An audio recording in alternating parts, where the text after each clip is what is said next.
terus bingung pose apa gitu loh. Nah, kita nih sebagai fotografer ini gimana Mas, biar kita bisa bisa jadi nggak kaku lagi gitu Mas. Gimana Mas? Tipsnya Mas? Oke, berarti tips untuk motret foto konsep berarti ini ya untuk modelnya kaku. Itu ada pertanyaan lagi Pin, di keep silakan. Jadi untuk si Alpin ini pengen biar foto modelnya atau modelnya itu nggak kaku. Khususnya buat mereka yang baru pertama kali atau mereka yang baru banget di dunia ya pose ya. Posenya itu kaku seperti itu. Yang jelas kalau untuk ya ini sebenarnya foto model itu kalian bisa menerapkannya ke semua hal sih ya. Jadi ketika kita menggunakan konsep misalnya foto majalah tuh butuh foto yang seperti ini, otomatis kita daripada mencari sesuatu yang belum tentu dapat, kita bisa mengkonsep sesuai dengan keinginan kita sebagai ilustrasi tulisan ya. Waktu itu juga bareng Alvin kita melakukan foto untuk ilustrasi majalah. Jadi untuk biar modelnya itu nggak kaku, yang pertama kalian itu diusahakan harus dekat dengan model nih. Maksudnya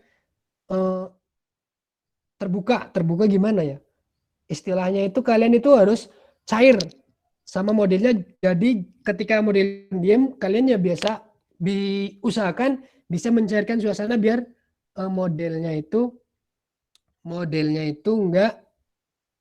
nggak kaku.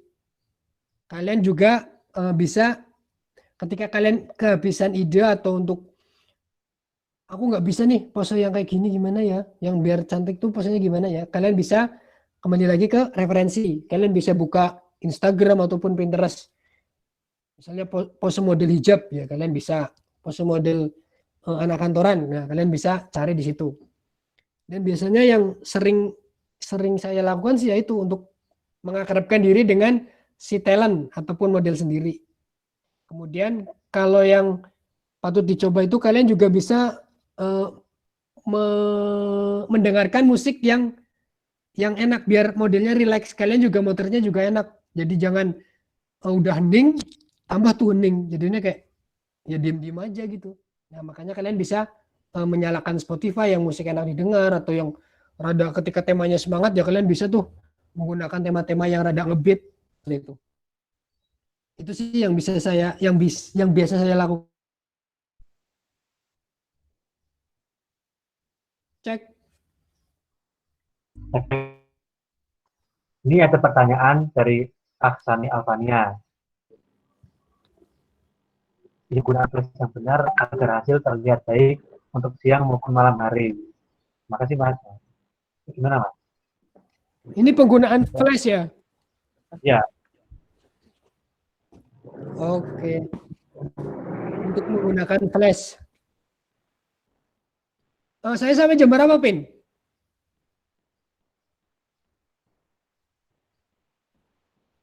Halo, cek.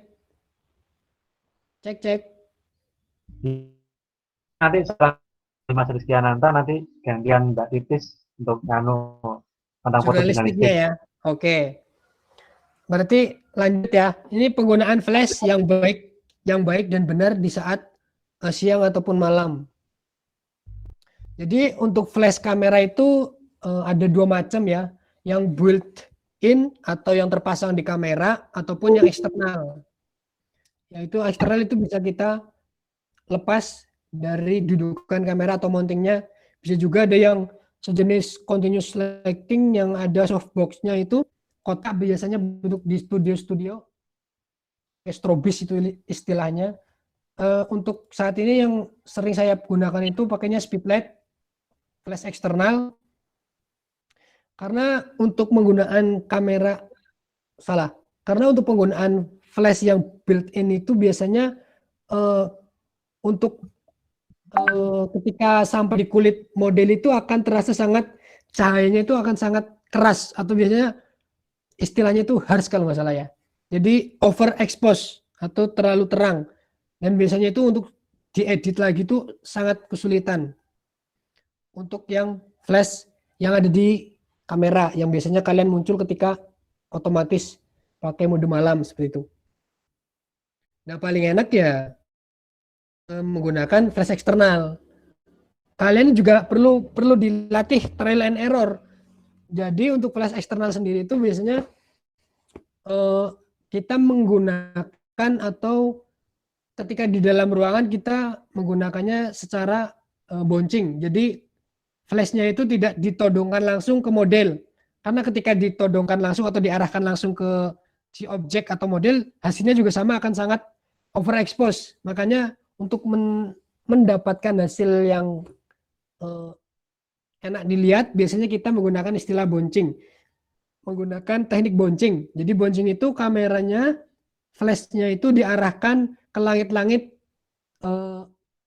atap ya, ke atap di ruangan kita. Jadi nanti objek yang kita potret itu cahayanya dapat dari pantulan dari langit-langit tersebut. Jadi nggak langsung secara serta-merta flash itu diarahkan ke objek, misalnya kalian menggunakan foto produk ataupun foto model, karena itu hasilnya akan sangat overexpose biasanya. Meskipun udah diminim, di pencahayaan yang paling rendah pun biasanya karena flash itu kekuatannya besar, hasilnya akan sangat terlalu terang seperti itu. Dan untuk di siang hari itu emang ada pengaturan ataupun tekniknya sendiri. Jadi untuk outdoor di siang hari itu, kalau saya itu jarang banget sih di siang hari itu menggunakan flash, karena untuk flash ketika kita berada di luar ruangan dengan cahaya yang cukup, flashnya itu biasanya tidak terbaca.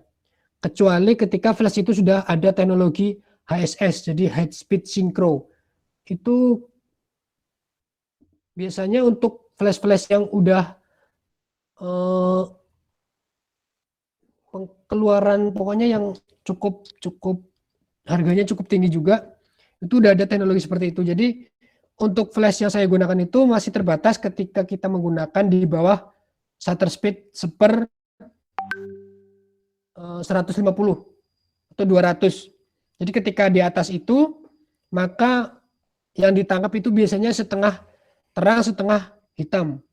Karena lebih cepat shutter speednya, tapi flashnya itu belum nyala seperti itu. Makanya untuk biar bagus ya kita membutuhkan flash yang sudah dilengkapi dengan teknologi HSS tadi.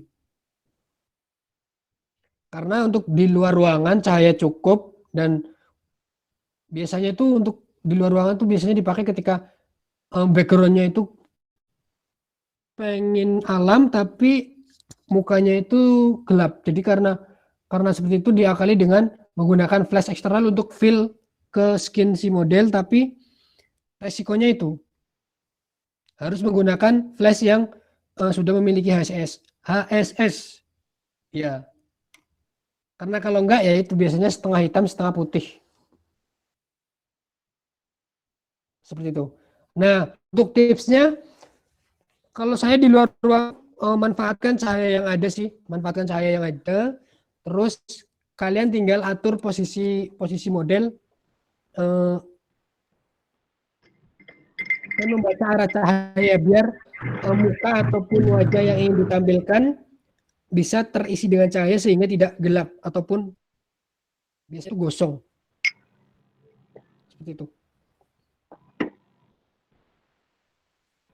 Oke, Pin? Ya, terima kasih, Mas Andi. Ya, makasih Mas Amsi. Apakah masih ditanyakan lagi Mbak Ani? Apa yang ada yang masih ganjil apa masih bingung atau gimana? Sudah misal cukup. Masih bingung tanpa ya cukup. Ya kapan-kapan nanti kita praktek. Tapi nanti Siap. lagi nyari-nyari tanggal praktek. Nanti stay tune pokoknya. Oke. Ini pertanyaan terakhir dari Mas Rizkyananta sebelum ke ya. Ini setelah pertanyaan dari Mas Rizkyananta nanti kita ganti pemateri ke Mbak Titis Anis tentang foto jurnalistik. Tapi ini sebelumnya saya akan baca pertanyaan dulu. Mas, kalau foto dalam kegelapan terus di layarnya bisa membuat bintang atau bentuk lainnya dengan center itu gimana ya? Terima kasih. Masih begini masih. Foto dalam kegelapan, di layarnya Oh, bisa membuat bintang atau long exposure oh kayak mungkin. lukis bintang. Oh, mungkin. Oh, oh iya paling. Nah, Membuat bintang apa ya motret gimana? bintang Gimana? itu? Membuat Membuat bintang atau bintang motret mas. Jadi bintang? membuat bintang. Oh, Kita menggunakan mengukir menggunakan bintang. senter ya, berarti ya ya ya, paham paham paham. Itu bintang gitu ya maksud. Ini menggunakan Paling senter. itu Saya tangkap itu menggunakan long exposure. Ya bebas bentuknya. Oke, Mas Rizky Ananta. Oke, ini kalau yang saya tangkap dari Mas Rizky Ananta itu ketika kita memotret di kegelapan, terus kita menggunakan bentuk-bentuk yang kita inginkan menggunakan senter. Seperti itu ya, Kak Rizky Ananta. Entah itu bentuk tulisan, apa love, entah itu sayap dan sebagainya. Ya, itu biasanya di fotografi itu tekniknya disebut dengan low exposure ya. Jadi ini untuk menangkap lukisan cahaya. Itu bisa digunakan juga untuk memotret.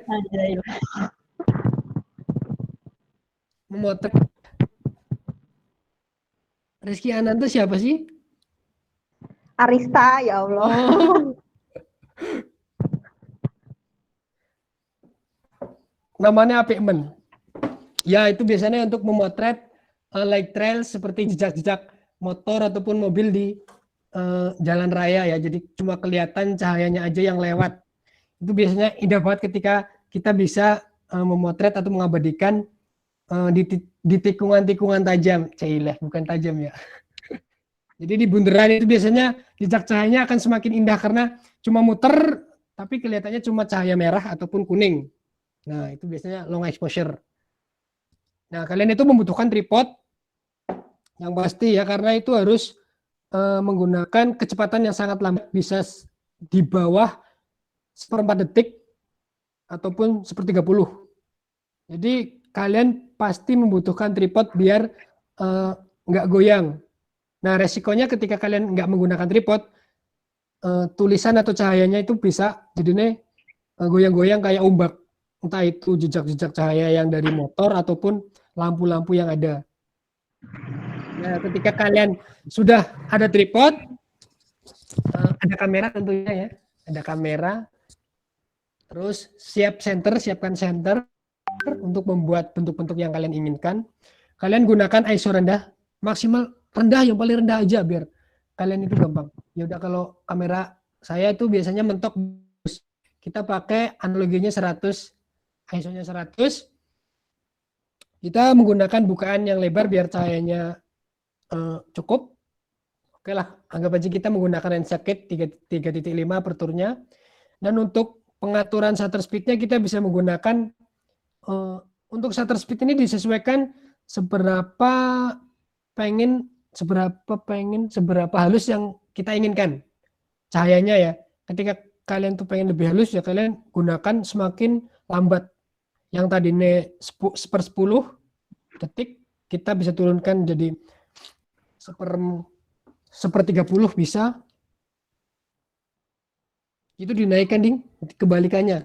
Pokoknya yang paling bawah bisa 1/4 detik, ya pokoknya semakin trial and error biar kalian itu mendapatkan hasil lukisan cahaya yang kalian harapkan. Pokoknya tadi langsung diatur tanggalnya aja. Iya, diatur ya Mas. Nah, terus kalian otomatis biasanya sediakan model yang ingin ditampilkan. Biasanya itu ada satu lagi yang membawa senter untuk melukis atau menulis bentuk cahaya yang diinginkan. Dan untuk mengatasi biar nggak shake itu goyang ya, bukan ya shake. Kalian bisa menggunakan remote shutter ataupun menggunakan timer biar ketika kalian mencet itu nggak goyang. Nah, nanti setelah timernya udah nyala, kalian bisa mulai beraksi atau menggerakkan senter yang ada biar tercipta jejak-jejak cahaya yang kalian harapkan. Seperti itu Kak Rizky Ananta.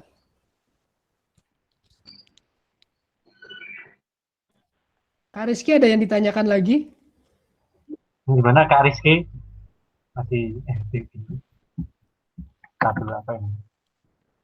Hihi, Sudah, tak siap sudah lewat. dulu ya. Ada tes itu gue mas mental, Bucin. makin mental.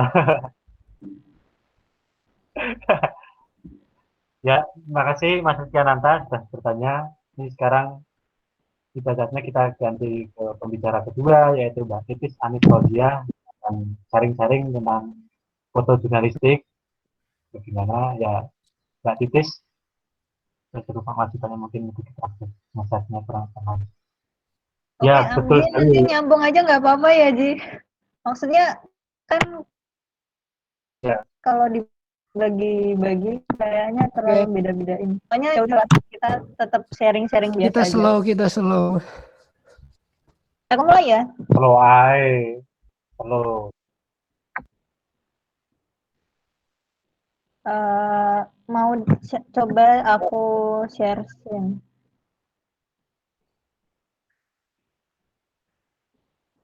ya coba dulu Mbak.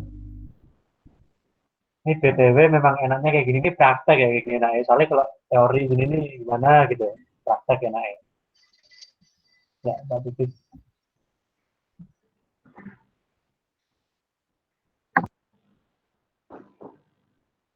Sebentar.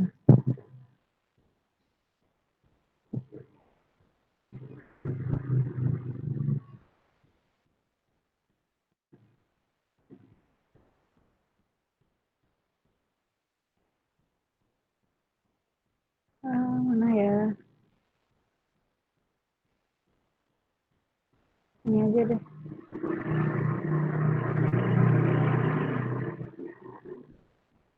Udah bisa belum? Belum ya?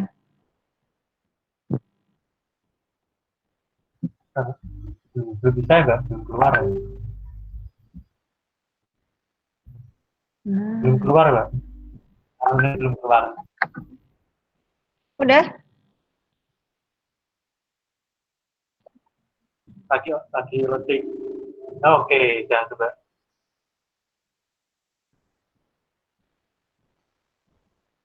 Udah Nah, Mbak, ini udah.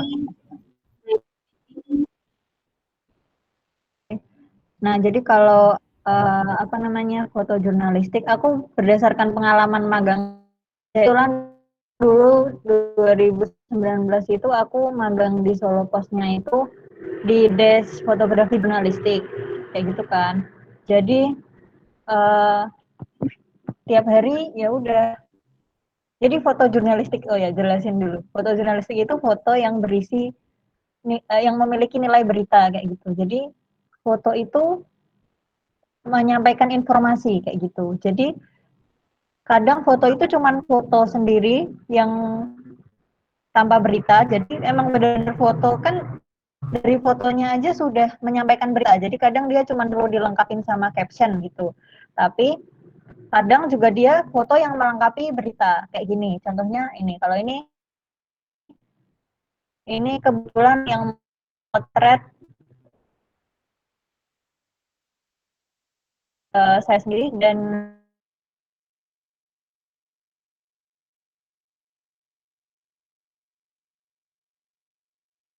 beritanya juga saya. Nah, itu. Jadi biasanya kalau di media cetak itu adalah dia yang melakukan sesuatu.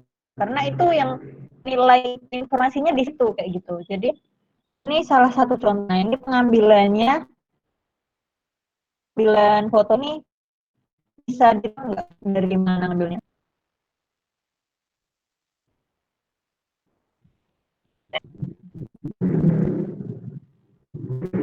Bisa ditebak nggak ngambilnya dari mana? Tempat sampah kayaknya Kak. Dari mana? Tempat sampahnya itu. Ini ini tempat sampah ya? Kelihatannya ini kayak tempat sampah atau apa nih? Iya, tumpukan tempat sampah. Oke, makasih jawabannya. Jadi ini itu mobil pickup pengangkut sampah gitu loh. Jadi ini pengepul sampah. Nah, yang itu ini ngambilnya dari atas laptop. Jadi manja dulu gitu. Karena emang ambil yang paling di situ kayak gitu. Ya udah jadi emang apa ya, Fortnite itu kadang itu buat ngambilnya itu perlu effort gitu. Harus manja, harus ke tengah jalan, harus kayak itulah. Karena kita harus merekam momen itu di tengah gitu, di tengah kan kelihatan dari ini kan yang jadi foreground atau apa sih foreground ya, foreground yang di bawah itu kan sampah-sampahnya kan, jadi kayak yang ini itu ngumpulin sampah itu truk yang angkut sampah macam itu, dan ada mencerminkan pengunjungnya juga, jadi itu kan kampung wisata juga, jadi pengunjungnya kelihatan dan bapak pengangkut sampahnya juga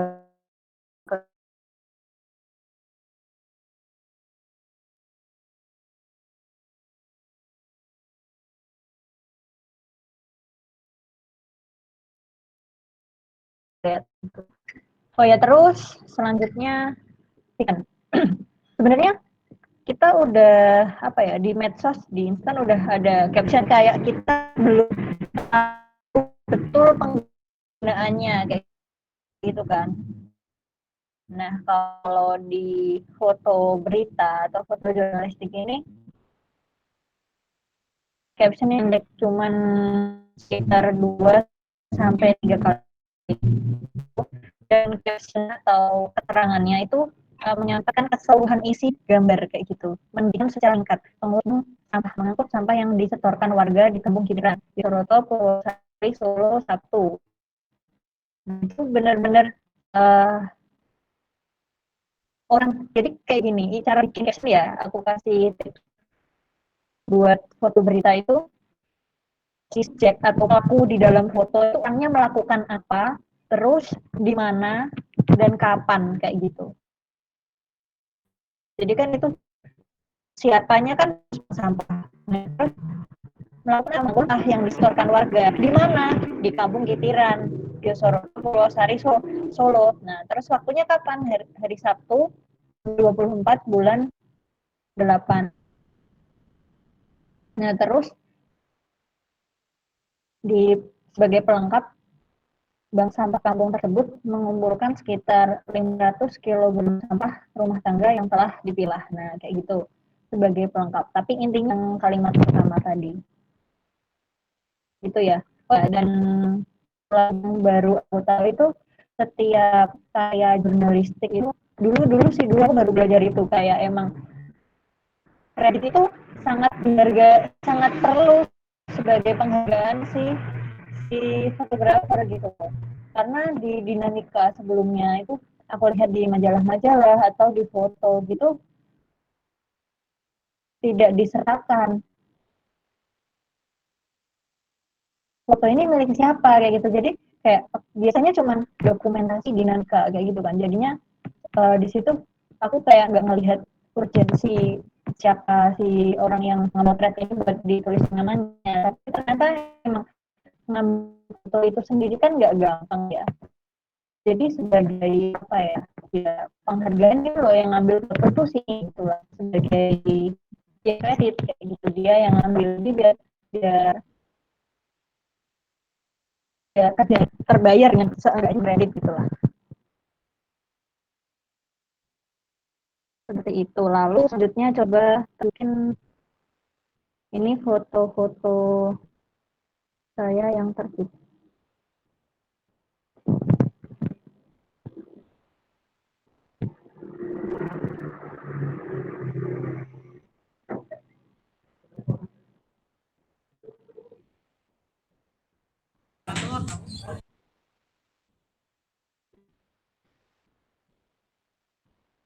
Sama apa lagi ya yang teori, sebenarnya enggak, ini tuh enggak terlalu banyak teorinya sih,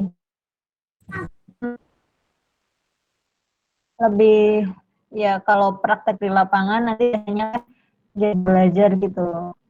Biasanya nah ini kayak gini, ini hari pertama pokoknya awal-awal aku magang motret ini, jadi foto ini punya pola kan. Jadi si guru ini kan MPLS, apa sih kayak ospek gitu loh, ospek anak SMP atau SMA, SMA negeri 1, fotonya kurang bagus, kurang jelas. Nah ini si bapak gurunya ini berada di tengah, terus muridnya ini di sebelah kiri dan kanan, dan di belakangnya itu ada layar, yang mana itu tuh penanganan apa sih, kayak tangga bencana gitu, kayak sosialisasi ke anak-anaknya gitu. Kalau terjadi bencana itu harus seperti apa, dari pihak mana sih aku. Nah itu jadi ini kayak pola fotonya yang membuat si pembaca ini apa ya, nyaman di mata pembaca kayak gitu. Jadi dari apa namanya, atap. Nah, atapnya ini kan juga udah rapi gitu kan. Sama sebelah kiri dan kanannya juga. Kiri dan kanannya dari potret si siswanya dan gurunya di tengah. Nah, mata ya kayak gitu. Lalu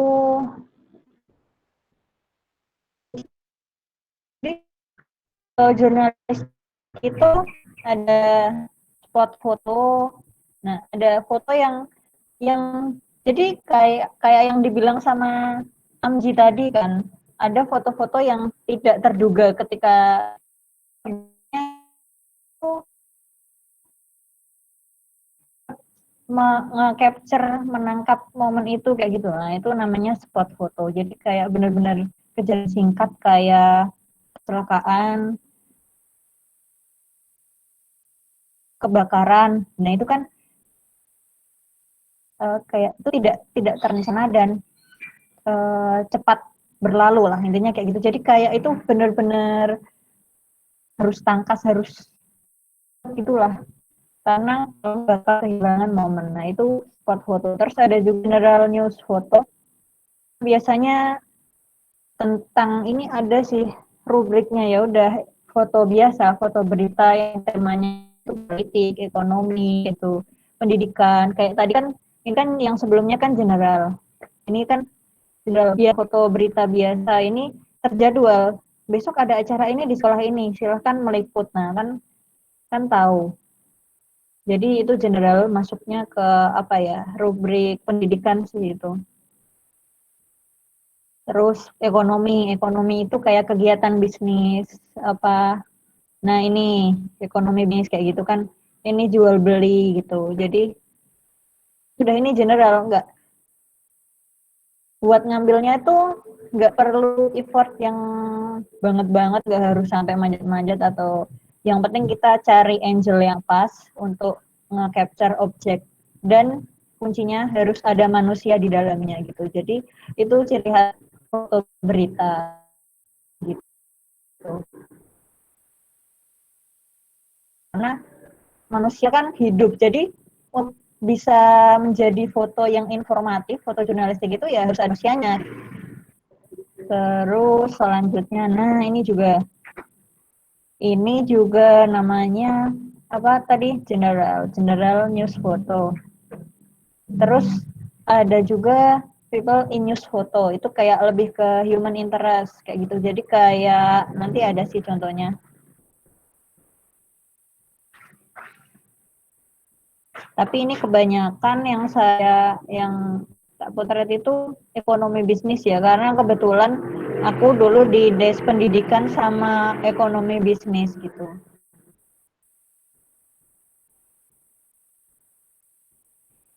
Sama ada juga sport foto. Sport foto itu foto olahraga, tapi misalnya motret pertandingan gitu. Nanti juga ada sih di sini foto motret pertandingan futsal atau apa gitu.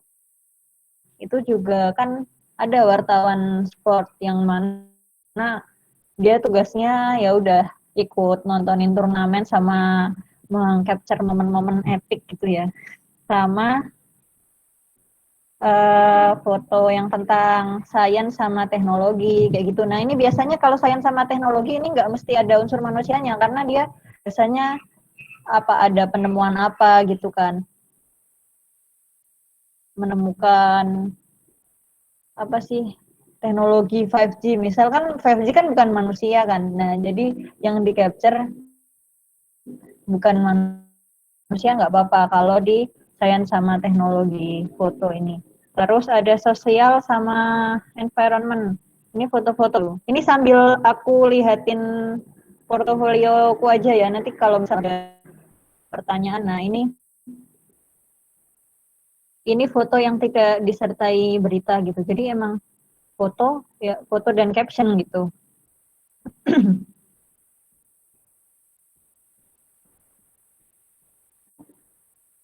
Nah, ini pekerja membuat tahu di Mojosongo, Jebres, Solo. Nah, ini kan keterangan, penjelasan si objek di dalam foto ini berbuat apa. Si pekerja membuat tahu. Di mana? Di Mojosongo, Jebres, Solo. Kapan? Pada 10 bulan 7. Nah, terus dikasih keterangan tambahan buat sebagai pelengkap.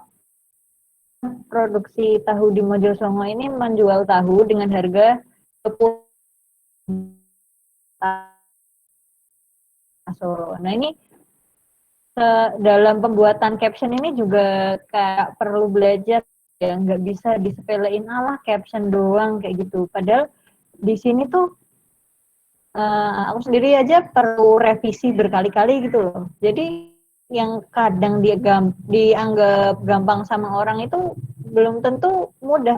Ketika kelihatannya mudah, belum tentu mudah ketika kita sendiri yang ngejalanin kayak gitu. Sampai dari penulisan harga kayak gitu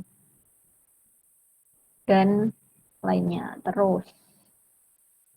Nah, ini kalau ini ada berita di atasnya. Jadi yang penulisnya, reporternya ini Galih Bayu. Nah, saya sebagai reporter fotonya kayak gitu. Ini Putra Putri Solo 2019.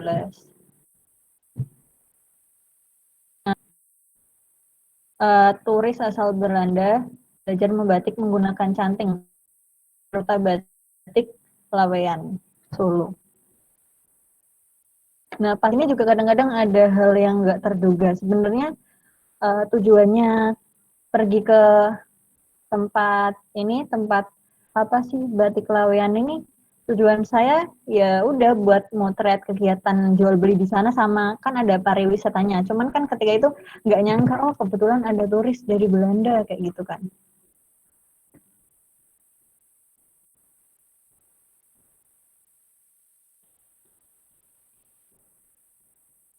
Masih bisa didengar kan?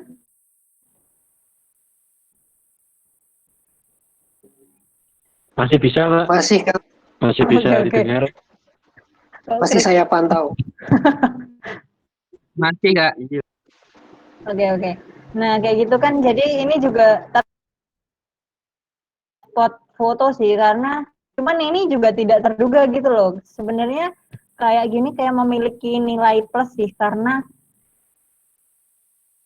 tujuan wisata gitu. Di di batiknya gitu. Batik kan menarik turis asal Belanda ini. Dan sebenarnya sama sih kalau motretnya itu gimana, kalau motret orang sama kayak yang diceritain si Amji tadi kan, motret orang itu harus minta izin, dan alangkah baik itu kita juga SKSD gitu loh, jadi nyapa habis itu ngobrol, jadi ketika mereka di foto itu ngerasa apa sih, nyaman, gak kikuk gitu. Nah, jadi ya udah, saya juga sempat ngobrol dengan ini satu keluarga, suaminya pernah tinggal di Salatiga. Ajaib sekali kan? Iya, tinggal bilang.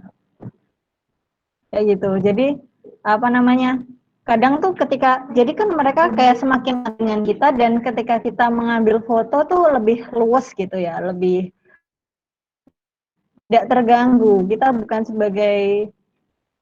tidak seperti mengganggu gitu. Nah, terus selanjutnya, nah ini juga kalau dengan mau disapa lah ya. Jadi ini di akhir tempat pembuangan akhir di Solo. Nah, ini ada beritanya, tapi penulisnya ini wartawan Mbak Nana namanya. Nah, ini kebetulan foto saya yang digunakan. Waduh, gede banget. Nah, udah.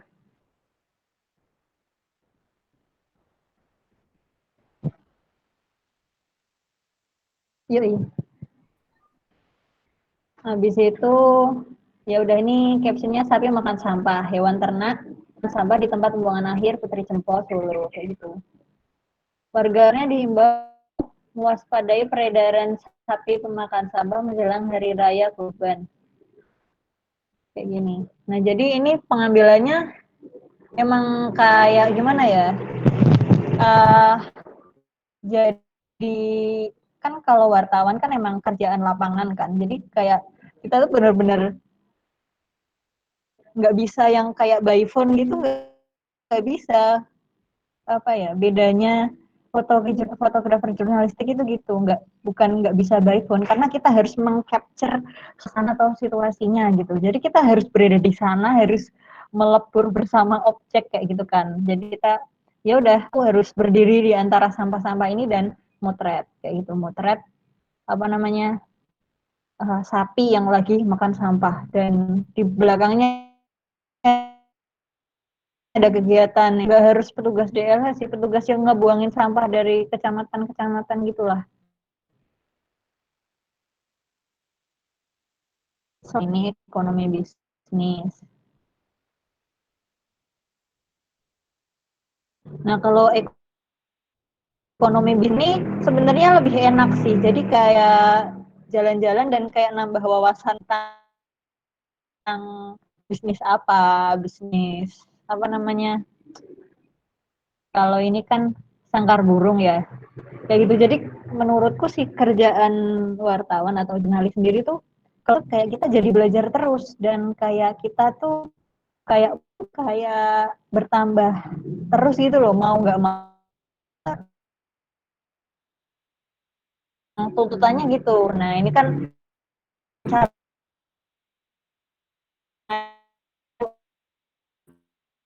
adalah sampai lupa, susah banget sih. Nah, pokoknya cara biasa ngobrol-ngobrol sama minta di tempat bagus untuk mengcapture kegiatan bapaknya lagi membuat sangkar burung. Nah, ini kan di samping kiri kan ada sangkar yang udah jadi. Nah, jadi kayak ini kegiatan bisnis atau yang lagi dilakuin sama bapaknya, sama itu bahan mentahnya itu yang paling akar turun di depan. Kalau ekonomi bisnis biasanya disertakan sama harga dari dagangan atau ya dagangannya. Terus selanjutnya, nah ini juga ini karena, nah ini juga gimana cara ngambil angel yang apa sih ngegambarin ini tuh ada nah gitu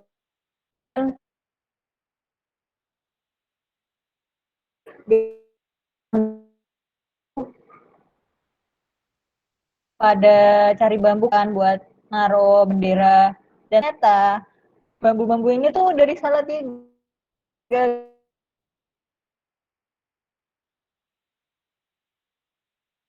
kayak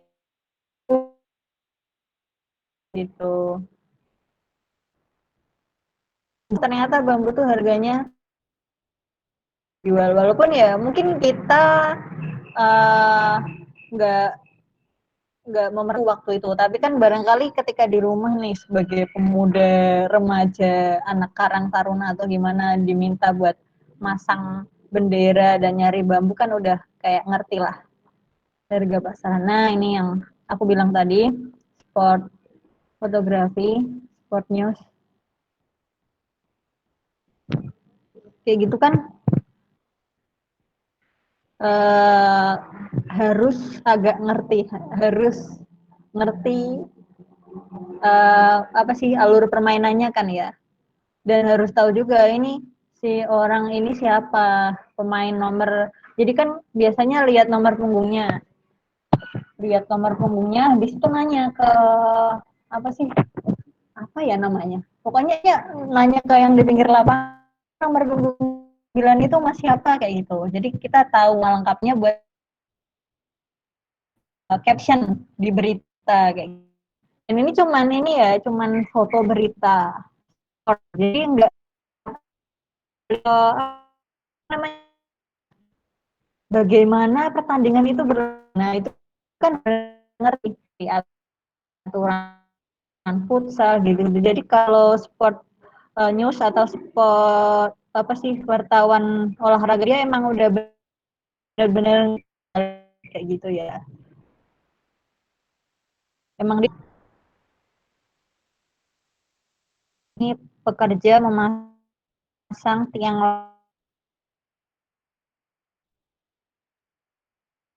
Nah ini juga si pekerja-pekerja ini ada desain dan pusat ketika pembaca ngelihat itu langsung oh ini yang mau disampaikan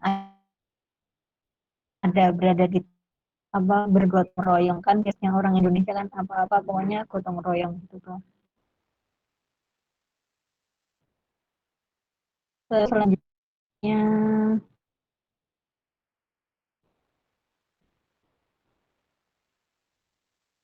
nah ini juga masih ekonomi bisnis. Ini pengrajin pengrajin membuat dan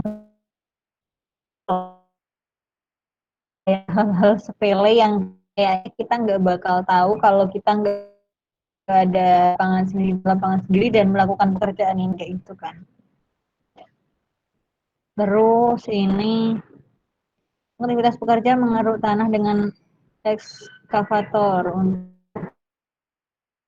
Jadi ya udah kita benar-benar siang bolong itu kan fotografi jurnalis foto itu prewed. Kalau foto prewed kan bisa dijadwalkan buat yang udah motret di siang bolong. Nah kalau foto jurnalis kapan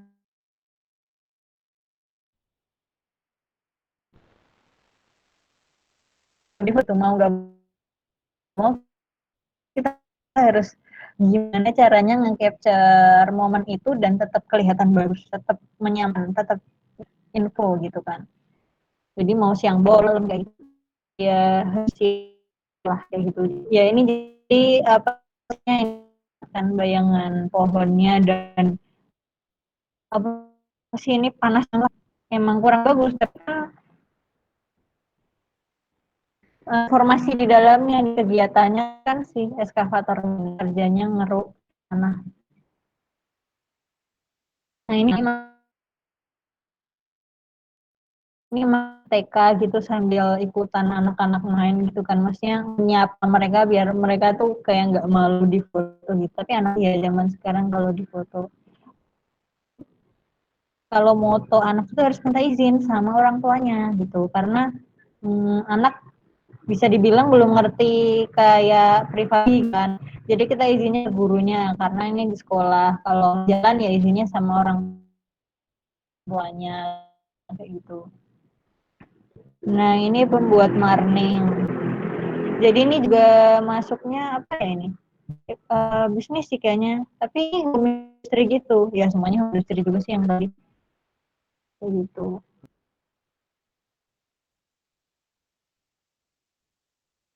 Ini jadi tahu juga ini pengrajin tenun. Nah ternyata di Solo itu juga ada pengrajin tenun yang mana dia tuh diekspor sampai Somalia, sampai Timur Tengah situ sana.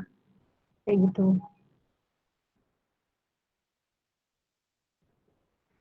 Dan ini jadi kita juga jadi ngerti gimana sih cara kerjanya tenun. Oh ternyata tenun itu yang bikin mahal karena bikinnya bener-bener satu baris gitu lama banget kan.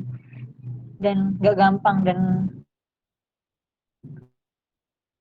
ya pantas saja mahal karena ya itu apresiasi untuk penenunnya itu ngabisin waktu juga.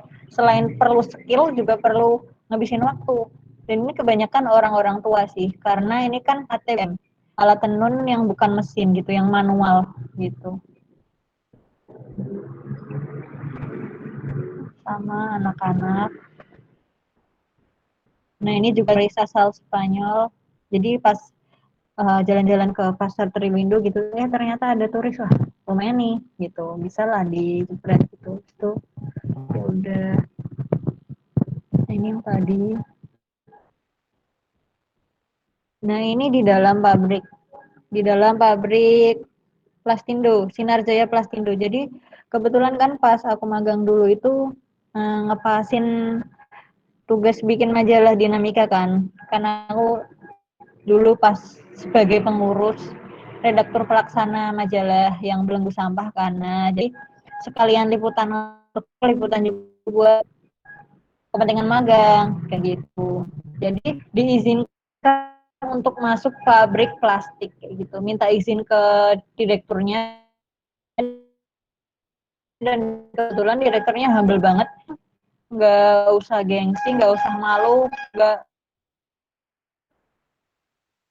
sok kenal aja gitu sama orang asing manapun gitu kan, karena emang kita punya keperluan buat liputan itu tadi. Jadi aku pas itu juga nggak ada janjian sih, jadi sampaikan niat kita sama ada suratnya juga, surat liputan kalau dari dinamika liputan keluar gitu biasanya ada surat gitu. Tapi kalau dari Solo Pos nggak perlu. Kalau kita kerja di media gitu yang udah kredibel gitu nggak perlu pakai surat karena orang udah otomatis tahu, oh dia wartawan Solo Pos kayak gitu, walaupun cuma magang. Jadi gampang izinnya, udah izin terus diberi akses untuk masuk. Pak boleh nggak saya motret Pak gitu, ya udah pokoknya nggak usah malu-malu, nggak usah sungkan-sungkan, karena kalau malu-malu kita nggak bakalan bisa nyelesain kerjaan kita kayak gitu kan. Ya udah langsung diajak keliling masuk ke pabrik, habis itu ngejeponya cari yang pas gitu. Terus ini juga masuk pendidikan. Nah ini pengrajin mewarnai kain pantai. Ini di Mojolaban, Sukoharjo. Kayak gitu, dan ini jauh dari Solo dan ya emang itu nyari momen. Nah ini angel pengambilan fotonya juga dipasin. Sebenarnya ini si pengrajinnya di tengah banget sih, cuman kan dia ada polanya, pola kain yang memanjang yang ngegambarin kalau ini tuh area yang luas banget dan kegiatannya satu kegiatan di situ. Di situ banyak pekerja dengan satu kegiatan yaitu mewarnain kain pantai kayak gitu, yang mana biasanya dijual di Bali gitu. Nah, ini pendidikan. Ini hari pertama aku magang. Nah, yang ini deh kayaknya hari pertama tuh ngambilnya pakai lensa fix kalau nggak salah. Jadi ngeblur gitu mejanya. Cuman setelah itu orang nggak pernah lagi pakai lensa fix karena foto jurnalistik itu nggak kayak foto model gitu yang belakangnya lebih bagus blur gitu. Malah justru kalau menurut redakturku, dari ilmu dari redakturku, ya udah emang semuanya harus kelihatan, jangan sampai ada objek yang nggak jelas kayak gitu. Tapi ya udah ini masuk kriteria karena ada polanya di sebelah kanan dan kirinya itu meja-meja dan anak-anaknya, dan di tengahnya anak dengan pakaiannya kebesaran dan sedang berkenalan di depan kelas sama gurunya, karena ini tuh kayak menggambarkan anak baru banget kelas 1 bajunya kedodoran kayak gitu kan gitu. Sudah.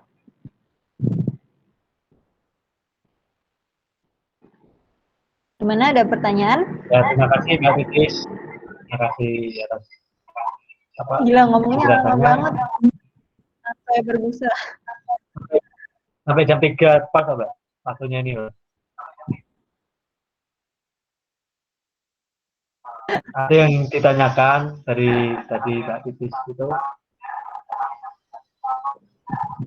ya ada yang mau bertanya misal teknisnya jurnalistik, misal setting kameranya atau cara angle-nya, maksudnya gimana ya tips momen-momennya gitu loh, punya gimana ya momen misal gimana Mbak? Saya juga ikut tanya sih. Gimana? Pertanyaannya gimana?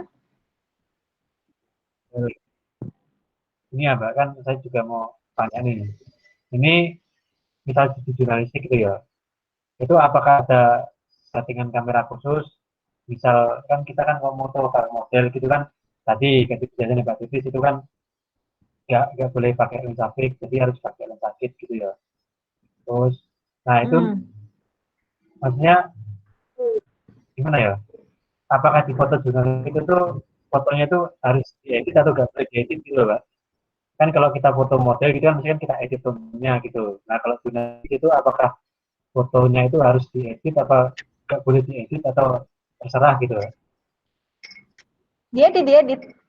Cuman editingnya tuh juga Ah, cuman pencahayaan, nggak boleh ada edit objek itu nggak boleh. Kayak cuman pencahayaan biar ya pas aja gitu sih, biar warnanya pas.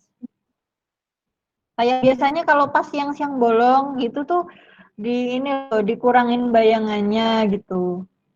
Pas jepretan pas siang kan kayak ada bayangan dari pohon atau bayangan apa. Nah, itu dikurangin shadow-nya gitu biar jelas gitu.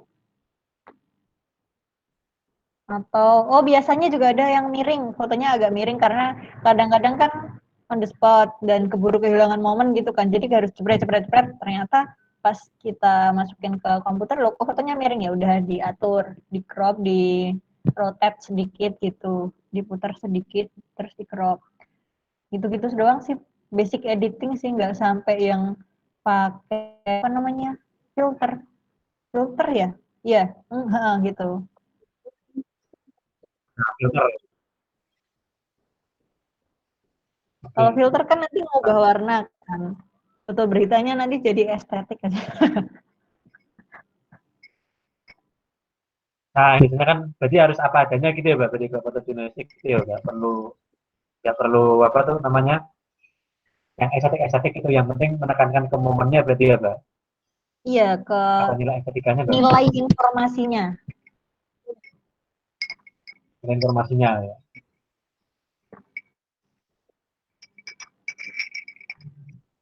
Nah, ya sudah, Mbak. Ini kan waktunya kan sudah sore ya, Mbak.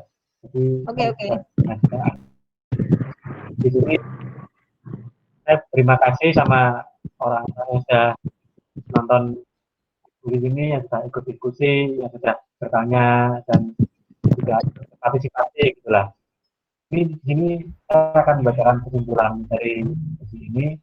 Yang dari materi satu itu tadi kan membahas tentang dasar penggunaan kamera. Jadi penggunaan kamera, yang kamera dan yang orang awam itu lebih baik bertanya ke orang yang lebih ahli. Misalnya punya teman yang pinter moto, pinter motret, gitu kita deketin lah, PDKT gitu lah. Gimana caranya main kamera gitu. Terus untuk mempelajari fotografi juga harus mempelajari exposure itu jelas tadi. Terus juga kita mengarahkan pose-pose model itu juga harus memperhatikan angle-nya gitu. Terus dari materi kedua di foto jurnalistik, kesimpulan yang saya ambil ini di foto jurnalistik sains dan teknologi itu tidak perlu memakai objek manusia, tapi cukup berupa penemuan dan hasil karya-karyanya. Terus juga dalam foto kita juga harus memperhatikan caption yang sesuai dengan foto tersebut. Jadi caption itu harus mewakili cerita yang ada di foto tersebut. Juga foto jurnalistik kalau bisa itu kita harus me, apa ya, memperlihatkan semua objek itu loh. Ya, jadi harus kelihatan semua gitu. Ya, sekian dari simpulan dari saya. Terima kasih juga buat Mas Agus Mujianto, Mas Amji, sama Mbak Titis yang udah mau bergabung dan juga mau menjadi pembicara di sini yang bersedia. Terima kasih sudah meluangkan waktunya. Saya sangat berterima kasih sekali. Ya, mohon maaf juga apabila diskusi ini masih ada kekurangannya, karena juga ini diskusi perdana dari divisi fotografi dan juga ini diskusi perdana saya juga di sini pasti banyak kekurangannya. Mudah-mudahan kedepannya juga bisa keterusi dan juga rencananya juga saya pengen ada praktek foto langsung ke lapangan gitu, jadi kita apa ngobrol bareng, ngobrol bareng ya. Terima kasih yang sudah bergabung, terima kasih buat semuanya. Ya, saya undur diri.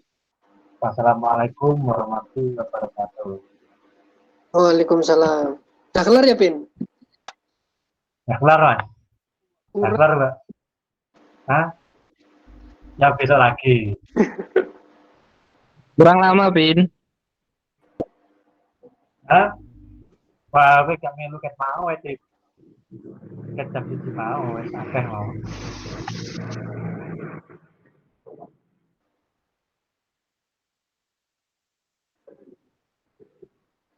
Ya kita mas, tak keluar dulu mas. Mau ke belakang.